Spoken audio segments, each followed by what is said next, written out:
Initial wash or the very first wash actually defines your painting where it should be going. So take a good look, have your composition ready, and then approach your first wash. Good news is, after applying the first wash, in most cases, you would know if your painting is going to work or not. I'm going to use one of my previous painting as a reference here, and we'll show you how to achieve that with just simple wash and then just building up subject on top of your wash. Best thing is, if your initial wash is good, even though your subject doesn't come up that good, still your painting would work. Let's start with very first wash with yellow ochre and French ultramarine. To do the sky, I will just vaguely paint the sky, just brushing off some paints on the paper. I'm going to show you in this tutorial how you can almost define your painting and come up with a good outcome just applying the first wash. When sky is done, the second thing I will do the mountain range. I'll be using French ultramarine and yellow ochre mixed and make it a little bit greenish, and I'll draw the mountain range. I'll paint the mountain range. One thing is very important. Make sure your value is correct. You decide what your value is gonna be and then you apply the wash. In many cases I have seen that if you apply your wash very lightly, then again you have to do another wash, then another wash, your painting gets some little bit of cumbersome. So have your value correct as much as possible. I'll be adding a little bit of French ultramarine down at the bottom, and then I'll make a little bit of gap to define the streets on the mountain, probably the driving road or something like that. The more down I'll be going, I'll be adding a little bit of extra values in there. Take a look, I'm not introducing any new color yet. I'm again using yellow ochre, so I've only used yellow ochre and ultramarine blue. In the middle I will have a dry brush stroke of yellow ochre that could be brownish field, or that could be water area or streams or something like that. I'm just making it up at the moment. Trying to having some white space for the tree trunks. Just adding more ultramarine blue on the right hand side. It's getting more darker the more I'm just coming towards the foreground.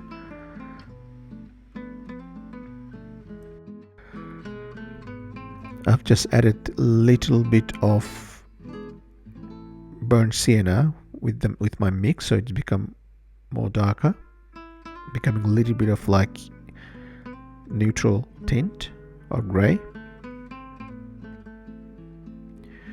I'm just doing a negative painting of the truck I'll be drawing.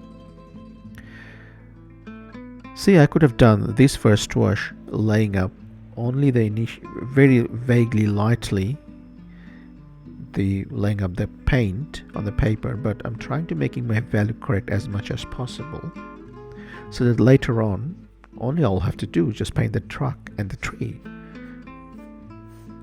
Just burnt sienna.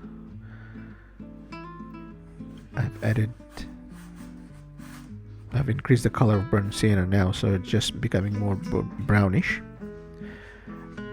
As you can see, my color switching is becoming very, very smooth transition, so that I have the harmony of the colors in the whole painting. I have used ultramarine and yellow ochre first, then slowly increase the yellow ochre, sometimes increase the ultramarine, then added burnt sienna, and then the foreground just simply burnt sienna and yellow ochre.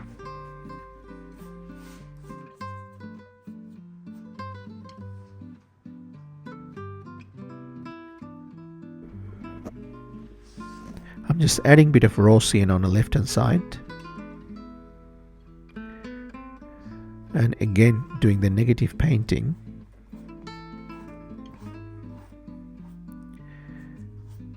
And my first wash or initial wash is almost ready. While these are wet, I'm just dropping more darker values in there, mix of raw sienna, burnt sienna, and bit of French ultramarine to suggest some trees in the foreground, in the middle ground actually. while they're wet and wet, so they're having some beautiful effect. And as you can see in the middle ground, use of yellow ochre just showing as if there is a stream or water areas there, and we have some reflection as well.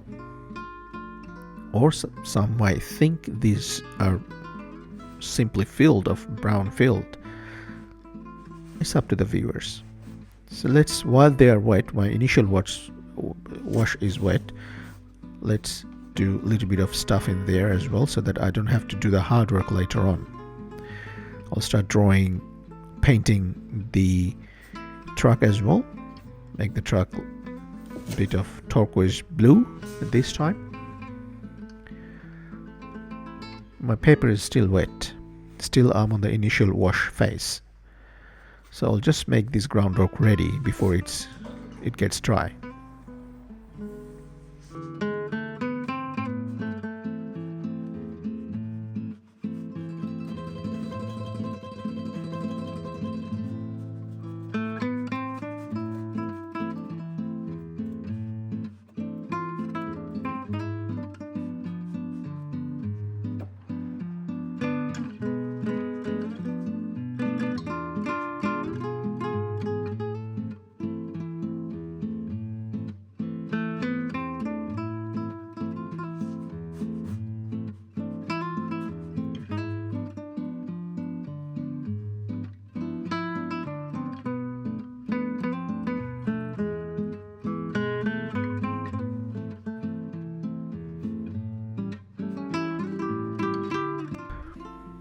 And I can feel my initial wash has been dried up already. So now what I can do, I can concentrate on these painting the trucks and the trees at the moment. So as you can see, most of the job is done already. So now I'm just concentrating on drawing the truck a little bit in realistic way, and then I'll be painting the trees and bit of dry brushstroke on the foreground.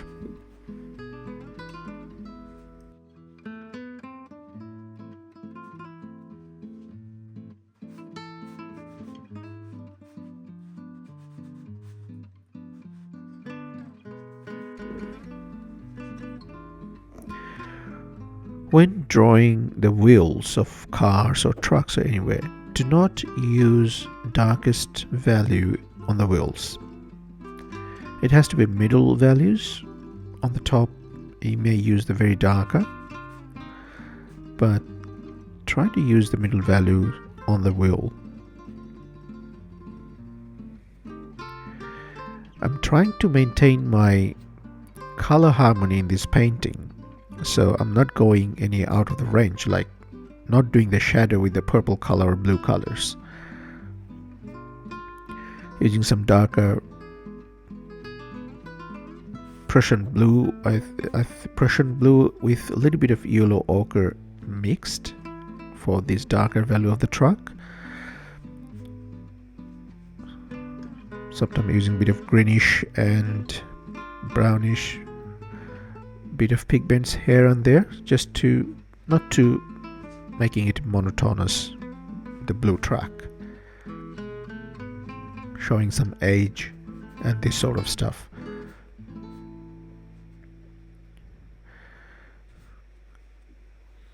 Now I'll be doing the tree trunk, using the grayish sort of values in there in the middle range.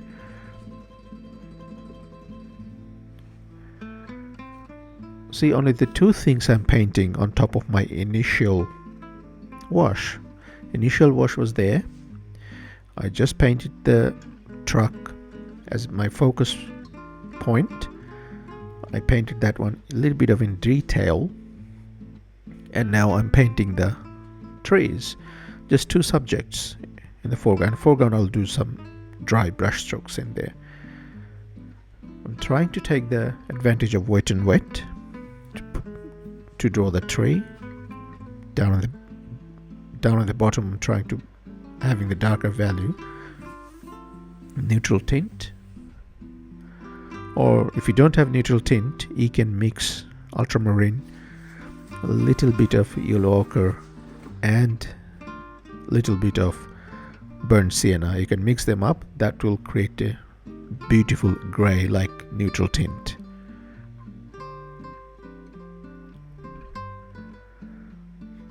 While I'm drawing the branches, I'm trying to be a little bit of random. I'm using a very old natural hair brush. It's just worn out.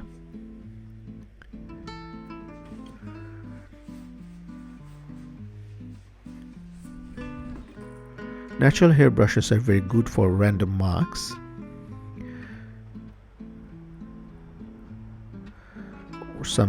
Or some dry brush effect.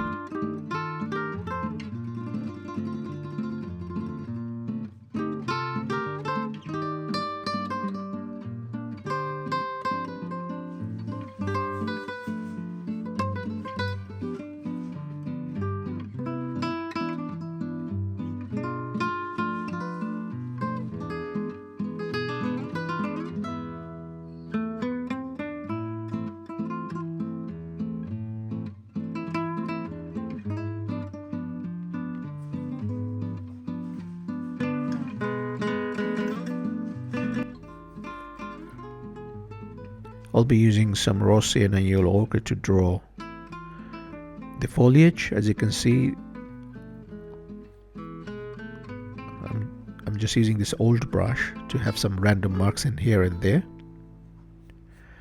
And sometimes I'm using side of the brush. So this is important as well. Like when you paint, your painting needs to have mixing of dry brushstroke and wet brushstroke, as well as different type of brush strokes, which you can achieve by using different type of brush. Do not try to paint something only with the one single brush. Use the proper brush for proper type of thing. Natural hair brush, the big mob brush, needs to be used for doing the perfect wash. Then synthetic hairbrush for detailing stuff. And for brush work, your synthetic hairbrush is important, as well as small, medium, different ranges of natural brushes are important for different types of brush strokes.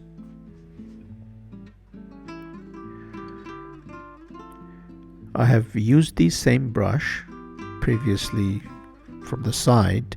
Now from the top, using the tip of the brush, I'm darkening the values. I'm using different brush strokes. These are the things you will be learning on your way. But these are the things that are very important, which makes a painting very distinctive.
I'm using very darker values to draw the branches of the tree. These tree branches needs to be darker because that's how it will create the 3D effect. It will make your main subject popping up and push your background more backwards.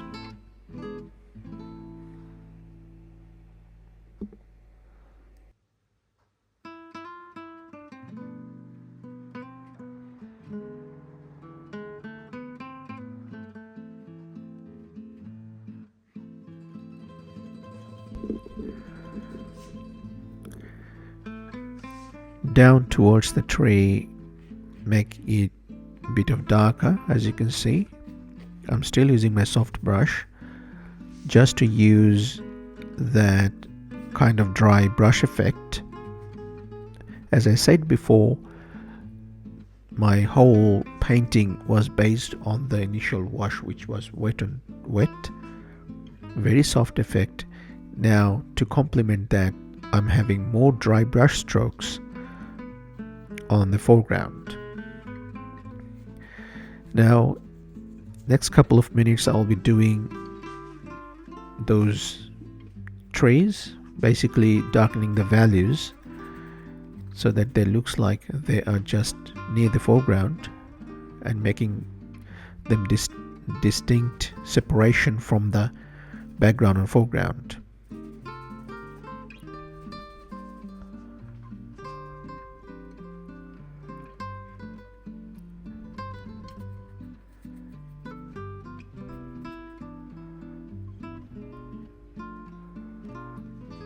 Just making sure the surrounding of the trucks has got enough value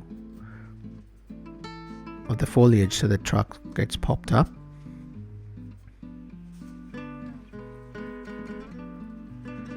On the right hand side as well, I need to darken this area so that it looks like they're not far, just behind the trees. Also, making them darker, the tree will pop up more.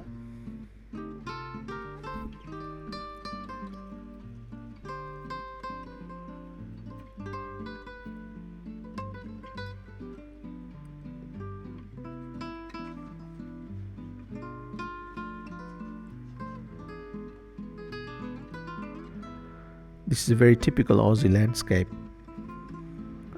This, even though my reference painting was done with one of the photos that I took from the place near the Blue Mountain region on the way to a small little village called Rydal.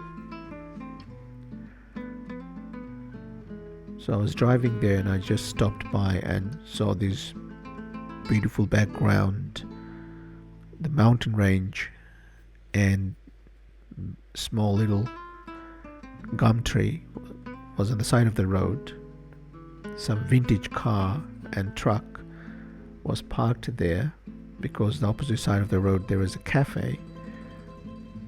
So I just stopped there and took the photo.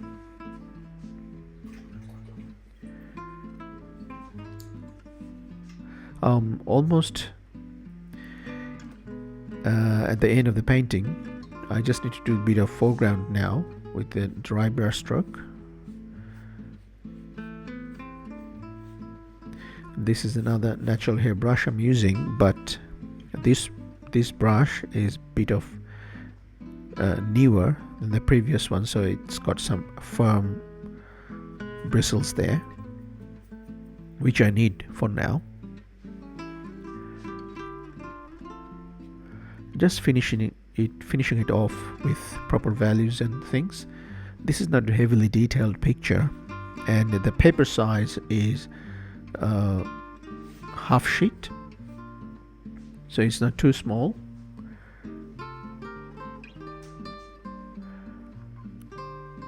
I usually do more in detailed painting when the paper size is larger than half sheet. To use the random strokes and effects and the texture, I use different sort of brush. This brush you have seen before. It's a calligraphic brush, Chinese calligraphic brush. I'm just using that one for these sort of different textures here and there, especially on the metal or on the wood or on the tree, something like that. So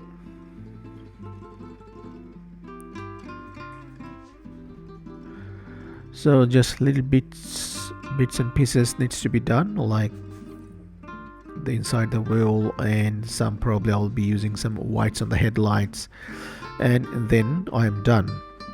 I'm not fiddling around with it anymore. It's gonna ruin my painting. You need to know where to stop.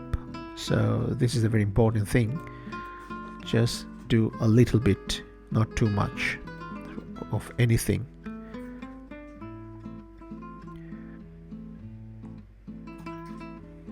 There you go, that's my painting. And as you can see, I simply drew it. My basic base was based on my initial wash, first wash, which is very important. Here in the description box, I have created a free ebook for you to how to do the different sort of washes. Please download that one and practice with those. I hope that will help you to do these washes, these sort of washes. Sometimes you may do the wash like very lightly, but once you get your hand on it, you will know what's the value of your washes needs to be done. Thank you very much. Thanks for watching. Please, if you like it, please like, share and subscribe. I'll see you in the next video.